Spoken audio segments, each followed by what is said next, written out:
Seguimos repercutindo as ações nos estados para evitar casos de gripe aviária. Hoje eu converso com o avicultor e diretor executivo da Associação dos Avicultores do Estado do Espírito Santo, o AVES, o Nélio Randi. Olá, Nélio, seja bem-vindo, boa tarde para você, uma satisfação recebê-lo aqui no canal AgroMais. Boa tarde, Thiago, a satisfação é nossa, muito boa tarde a todos que nos assistem também. Bom, antes da gente falar dessas ações, eu gostaria que você falasse para a gente como é a avicultura aí no estado do Espírito Santo, né? Quantas granjas você tem? Qual que aproximadamente vocês têm no estado, né? Qual aproximadamente a produção de vocês aí?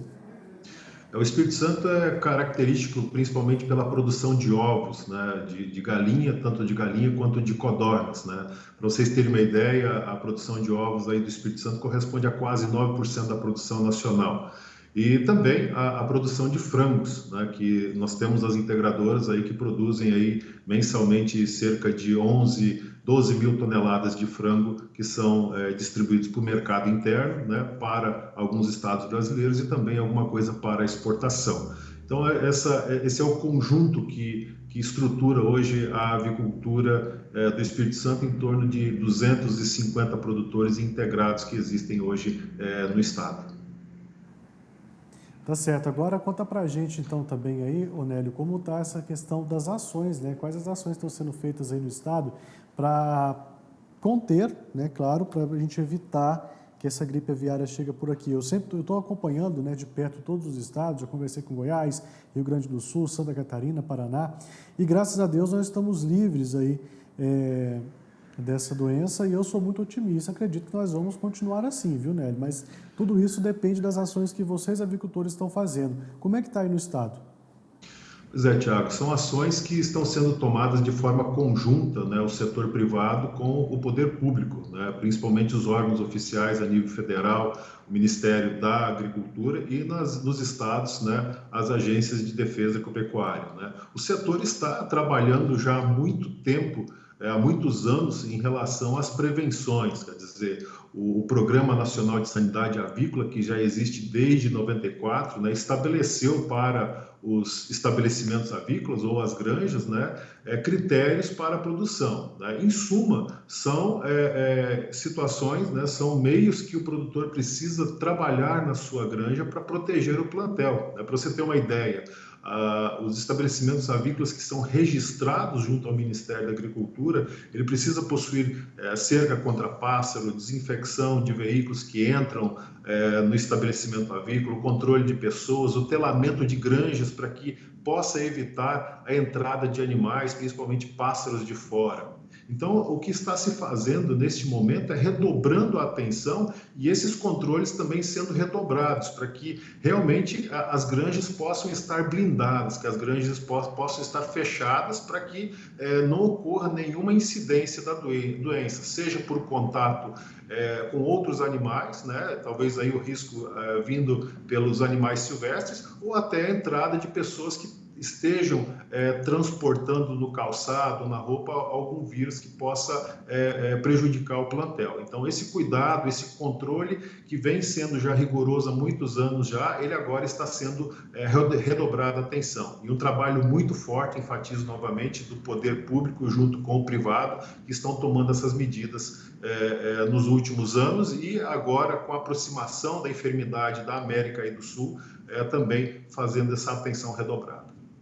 De fato, interessantíssimo todas essas ações que vocês fazem por aí, Nélio. Agora tem uma questão importante também, que esses protocolos que são adotados pelas autoridades brasileiras, para evitar que a influenza chegue aqui nas nossas granjas comerciais, ela afeta de alguma forma a produção de frango, de ovos, ou ela atende às preocupações do setor? Ou seja, vocês estão de mãos dadas aí com as autoridades que estão colocando todas essas ações? De fato, é importante que isso seja feito para o Brasil continuar com a sua sanidade? Sem dúvida alguma, né? Esse trabalho conjunto ele está sendo fundamental para manter, inclusive, o país livre, né, da enfermidade. Quer dizer, nós estamos aí com as fronteiras aí próximo do problema, né?